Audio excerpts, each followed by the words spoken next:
मॅन्युफॅक्चरिंगचं क्षेत्र हे टेक्नॉलॉजीमुळे प्रचंड मोठ्या प्रमाणात बदलतं आहे आणि त्याच्यामध्ये खूप मोठ्या प्रमाणात ग्रोथ करण्याची संधी या तंत्रज्ञानाने दिलेली आहे। आणि नीती आयोगाच्या रिपोर्टमध्येही हे म्हटलेलं आहे की याचं प्रमुख केंद्र हे महाराष्ट्र बनू शकतो की महाराष्ट्रामध्ये कॅपॅसिटी आहे। पुण्याचा विशेष उल्लेख मॅन्युफॅक्चरिंगचं हब म्हणून या ठिकाणी केला आहे आणि बिटवीन मुंबई आणि पुणे हा जो सगळा आपला कॉरिडॉर आहे याच्यामध्ये आपल्याला ॲडव्हान्स मॅन्युफॅक्चरिंगच्या संदर्भात कशा प्रकारे आपलं हब तयार करता येईल आणि कशा प्रकारे एफिशियन्सी वाढवता येईल, मोठ्या प्रमाणात रोजगाराची निर्मिती करता येईल, व्हॅल्यूज तयार करता येतील, अशा प्रकारचा संपूर्ण मिशन त्या ठिकाणी मांडलेलं आहे।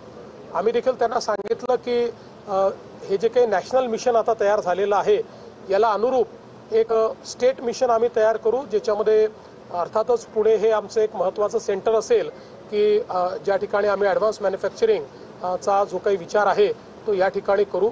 यासोबत त्यांनी एक अजून मुद्दा मांडलेला आहे की जगातली पहिली global institute on advance manufacturing ही आपण सुरू केली पाहिजे, तीही महाराष्ट्रात करण्याचा मानस हा नीती आयोगाने बोलून दाखवलेला आहे आणि आम्हीही त्याला अतिशय सहर्ष स्वीकारलेला आहे।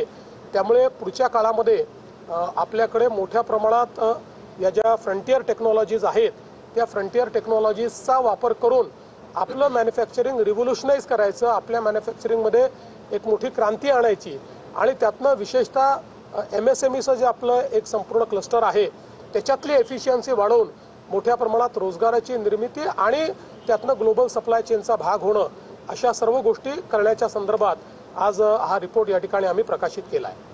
शेतकऱ्यांच्या संदर्भातला प्रश्न आहे, तिकडे थोडं उद्रेक होतोय शेतकऱ्यांचा, आपण काय आवाहन कराल शेतकऱ्यांना आणि सरकारची भूमिका कशी असेल? सरकारने पहिल्या दिवशीपासून सकारात्मक भूमिका ठेवलेली आहे। आंदोलनाच्या आधी देखील आम्ही बैठक बोलवली होती, आपण चर्चा करून यातनं ज्या गोष्टी शक्य आहेत त्या करू अशा प्रकारे आम्ही सांगितलं होतं। पहिल्यांदा बच्चू कडूंनी त्याला मान्यताही दिली होती, त्यानंतर त्यांनी अर्ध्या रात्री मला संदेश पाठवला की लोक जमा होतील, आम्ही असणार नाही, याच्यामुळे अडचण होऊ शकते, त्यामुळे आम्ही काही बैठकीला येऊ शकणार नाही। त्यामुळे मग आम्ही ती बैठक रद्द केली। आजही बावनकुळे साहेबांनी त्यांच्याशी संपर्क केलेला आहे। शेवटी त्यांनी इतके वेगवेगळे प्रश्न मांडलेले आहेत, ते प्रश्न असे नुसते आंदोलनाच्या माध्यमातून त्या ठिकाणी सोडवू शकू अशी परिस्थिती नाही आहे।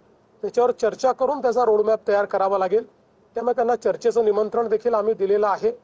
आणि यासोबत आता काल आपण बघितलं असेल तर खूप मोठ्या प्रमाणात लोकांनाही त्रास झालेला आहे।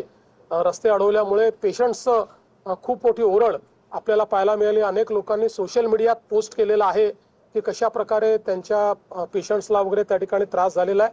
त्यामुळे माझं आव्हान आहे की त्यांनी चर्चा करावी, अशा प्रकारचं डिस्ट्रप्शन करू नये, लोकांना त्रास होईल अशा प्रकारच्या गोष्टी त्या ठिकाणी करू नये।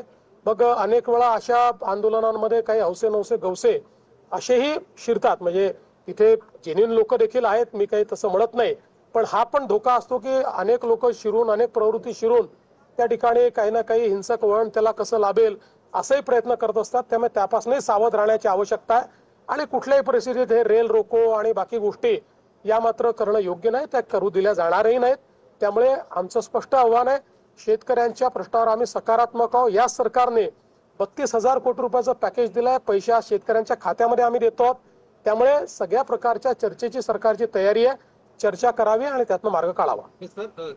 प्रमुख जी मागणी कर्जमाफीची मागणी आहे त्यावर सरकारने अतिशय स्पष्ट भूमिका त्याच्यात मांडली आहे। आम्ही त्याची कमिटी पण तयार केलेली आहे आणि आज पहिला प्रश्न असा आहे की जे शेतकरी आज अडचणीत आहेत, ज्यांचा शेतमाल पूर्ण पावसामुळे त्या ठिकाणी झोपलाय, तो खराब झालेला आहे, शेती खराब झाली आहे, पहिले त्यांना मदत करायची की पहिले बँकांना मदत करायची, हा महत्त्वाचा प्रश्न आहे। म्हणजे शेवटी आपण हे बघितलं तरी आपण जेव्हा कर्जमाफी करतो त्यावेळेस ते पैसे बँकांना जातात, त्याचा थेट शेतकऱ्याला काही लाभ मिळतो असं नाहीये।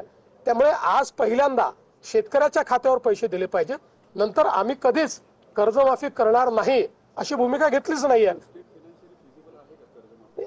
त्या संदर्भात म्हणूनच म्हटलं योग्य वेळी आम्ही त्या संदर्भातले जे काही निर्णय करू। आज पहिली आवश्यकता काय आहे, आज जी आवश्यकता त्याच्यावर विचार न करता आपण बाकी गोष्टींवर विचार करणं आज शेतकऱ्याच्या खात्यात पैसे गेले पाहिजेत, ते पैसे जाणं सुरू झालेलं आहे. इंटरेस्टिंग इलेक्शन आहे ऑलिम्पिक. शेतकऱ्यांना पैसे देण्यात आलेले आहेत. शेतकऱ्यांच्या प्रश्नावर सरकार सकारात्मक आहे. चर्चेसाठी आम्ही निमंत्रण दिलेलं आहे. चर्चा करावी, लोकांना त्रास होईल असं काही करू नका असं आवाहन देखील मुख्यमंत्री देवेंद्र फडणवीस यांनी बच्चू कडू यांना केलेलं आहे.